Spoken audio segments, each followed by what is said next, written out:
I titled this story exactly as it happened. She confessed, "I want an open relationship, deal with it." I kept quiet.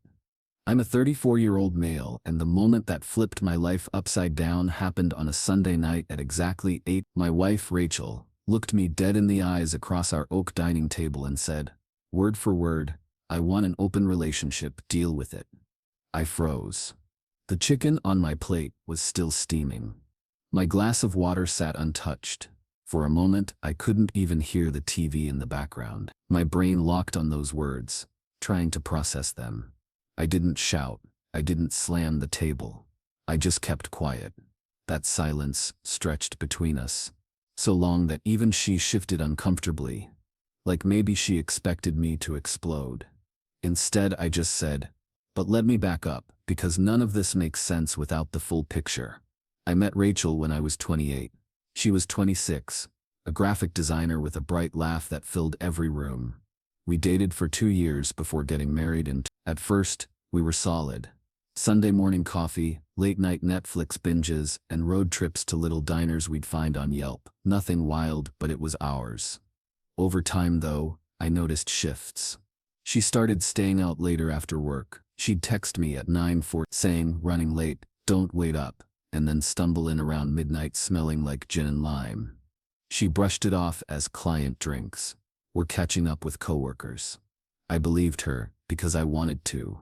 Fast forward to that Sunday dinner. I cooked roast chicken, mashed potatoes, and green beans. Her favorite. She sat down, barely touched her food, and dropped the bomb. "I want an open relationship, deal with it." I repeated her words in my head. Like maybe I misheard. I asked, "What does that even mean, Rachel?" She shrugged. "It means I need more. I want to explore. But I still love you. You'll always be my main person. I just don't want to be tied down."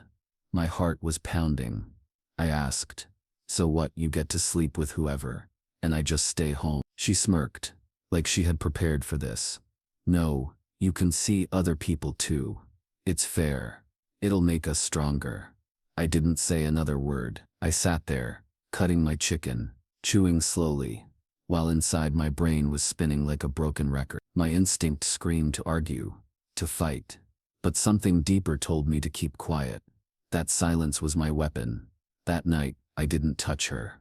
I laid in bed staring at the ceiling fan, turning slowly, each blade creaking at 3:14 a.m., when I still hadn't slept. The next morning, I started my investigation. I work in IT, so let's just say I know my way around digital trails. I checked our shared credit card statement from last week. At exactly 11:37 p.m. on Thursday, there was a $72 charge at a bar downtown I'd never heard of. The Copper Fox. Friday, another $48 charge at the same place. Saturday, Uber rides from a loft apartment complex 3 miles away, both at 1:26 a.m. I didn't confront her. I went deeper. I borrowed her laptop while she was in the shower because mine was updating. I opened her browser history, private tabs galore, but cached data doesn't lie.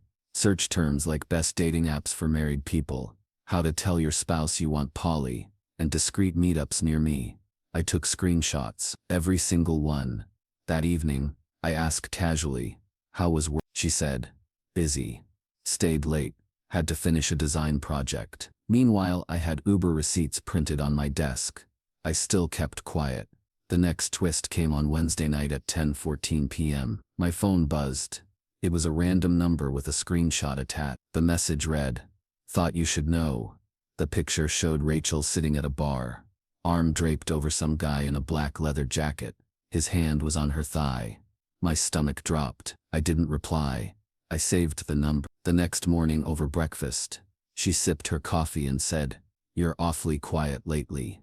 I looked her straight in the eyes and said, "Just thinking." She frowned. "About what?" "About deals people try to force." Her spoon clinked against the mug. She didn't respond. By Friday, I had gathered more evidence, screenshots, bank statements, even a video sent from the same mystery number showing Rachel kissing the leather jacket guy outside the Copper Fox at 12:41 a.m. I decided to get professional help. I contacted a private investigator named Mark Jensen. He's a 52-year-old ex-cop with a gruff voice. On the phone he said, "If she's stepping out, I'll find out in 72 hours. I hired him. Cost me $900 up front, worth every penny. By Monday morning, Mark handed me a folder thicker than my college textbook. Inside, photos of Rachel entering and leaving that loft. Timestamped at 2:07 a.m. Saturday, 11:56 p.m. Sunday, 1:44 a.m. Tuesday, different outfits. Same man. I flipped through them in silence. Mark said, "Sorry, buddy. She's been living a double life." I thanked him, paid the balance, and tucked the folder into my work briefcase. The hardest part was pretending. That Tuesday night, Rachel kissed me on the cheek and said, "Going out with coworkers again." I smiled and replied, "Have fun." Then I watched her Uber ride head straight to the loft. By now, my quiet was starting to scare her. She texted at 12:12 a.m. "You okay?" I didn't answer. At 12:47 a.m. "Please talk to me." Still nothing. When she came home at 2, I was sitting on the couch with the folder spread across the coffee table. She froze in the doorway. "What is this?" she whispered. I said calmly, "Proof. Every lie. Every bar. Every man." She gasped, hands trembling. You hired someone?" "Yes." "Are you kidding me?" I shook my head. "No, but I guess you thought I was." Her face went pale. She reached for the folder, but I pulled it back. "Nope. These are mine." She tried to spin it. "I told you I wanted an open relationship. I was being honest." I laughed cold sharp. Honest would have been before the drinks, before the loft, before the texts. "You weren't honest. You were caught." She started crying. "You can't just throw this away. We have a marriage." I stood up, grabbed the folder, and said, "No, you had a marriage. You traded it for the copper fox and the leather jacket." That was the first real crack in her confidence. But it wasn't the end. Not even close, because the next twist hit harder than all of this. The man in those photos, he wasn't just some random fling. He was someone I knew, and that revelation changed everything. The man in those photos wasn't some random guy she met at a bar. When I zoomed in on one of the pictures Mark took outside the loft, my stomach twisted. The man's face was clear in the streetlight. It was Jason, my best friend since college. Jason and I had met freshman year at Ohio State we'd survived dorm food together, late-night cram sessions, and even stood as groomsmen at each other's weddings. He was the godfather of my niece. We'd shared countless Sunday football games and backyard barbecue. He'd been in my living room more times than I could count, laughing with Rachel, while I grabbed another round of beers, and now he was the one with his hand on her thigh. I sat on the couch, staring at the photo, until the clock hit 3:17 a.m. The fan blades above me creaked with every rotation. Rage burned hot in my chest, but I kept reminding myself, calm, methodical, rational. The next morning, Rachel acted like nothing had happened. She brewed coffee at 7:12 a.m., humming softly. She slid me a mug and said, "Morning, babe." I didn't respond. I just sipped the coffee, watching her over the rim of the cup. At 8:04 a.m., while she showered, I texted Jason, "Need to talk. Urgent. Lunch at Tony's Deli, 12:30. He replied in under a minute, "Sure thing, man. Everything okay?" I didn't answer. When I walked into Tony's at 12:28, he was already there, waving like nothing was wrong. He had that same easy grin I'd trusted for over a decade. I slid into the booth across from him. "What's up?" he asked, sipping his Coke. I dropped the photo folder on the table. The picture of him and Rachel kissing slid out. His smile vanished. "What the hell is this?" "You tell me," I said quietly. He stammered, "Listen, it's not what it looks like." I cut him off. "It looks like you've been sleeping with my wife in a loft on 8th Street. He swallowed hard. "It just happened. I didn't mean for it to. Didn't mean for it." My voice stayed calm, but my hands shook under the table. "Jason, you've been my brother for 15 years, and you sneak behind my back with my wife." He dropped his head into his hand. "I'm sorry, man. I'm so sorry." I leaned back, staring at him. "You know what the worst part is? I trusted you more than anyone. You weren't just some guy. You were family," he whispered. "I didn't want to hurt you." I laughed bitterly. Too late. I stood up, left the folder on the table, and walked out. My phone buzzed the second I hit the parking lot. A text from Rachel. "Jason just called. Please come home so we can talk. I didn't reply. That night, Rachel sat on the couch, mascara streaked down her cheek. I never wanted to hurt you, she sobbed. Jason was a mistake. I stayed standing. A mistake you repeated. Multiple times. At a loft. At a bar. At my best friend's arms. She reached for me. We can fix this. We can go to counseling. Please. I shook my head. No, Rachel. Counseling can't erase what you chose. She broke down, begging.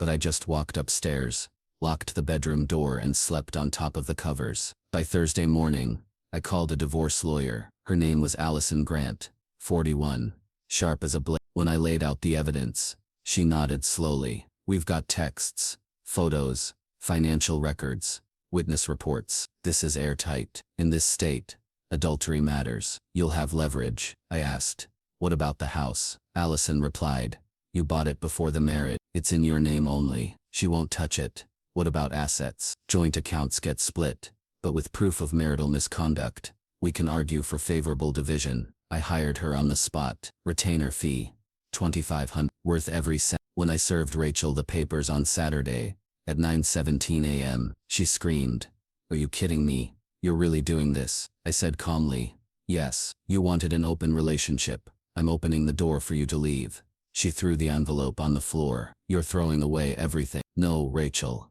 I said, you did. The fallout was ugly. Jason tried calling, texting, even showing up at my office once. I told security not to let him in. He sent me a long message. I've ruined everything. I lost my best friend. I didn't reply. Rachel went nuclear. She told her parents I was controlling, that I had spied on her. But when Allison presented the PI's photos, the receipts, the screenshots, her lies crumbled. By March, the divorce was finalized. She walked away with her car and half the savings account. I kept the house, my retirement fund, and most importantly, my peace. The final twist. 2 months after the divorce, Rachel tried reaching out again. She texted at 11:09 p.m. one night. I made a mistake. Jason ghosted me. Can we talk? I stared at the message for a long minute. Then I replied, that's a personal problem. She didn't respond. Jason, last I heard, his wife left him too when she found out. He moved 2 states away. Mutual friends, said he's renting a studio apartment and working night shifts. Consequences. As for me, I focused on rebuilding. I hit the gym at 6 a.m. every day.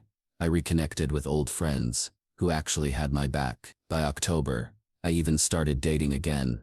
A woman named Lauren, 31, kind, steady, nothing like Rachel's chaos. I shared this story online, not to vent, but to show what happens when you stay calm, gather evidence, and refuse to let someone else dictate your worth. Thanks for following this journey. Edit. For those asking, yes, I did block Rachel after that last text. No, I don't regret it. And yes, Lauren knows the whole story. She laughed when I told her about the deal with it line. She said, sounds like consequences. Ironic, isn't it? The woman who wanted an open relationship ended up closed out of everything. And me, I finally opened my life to peace.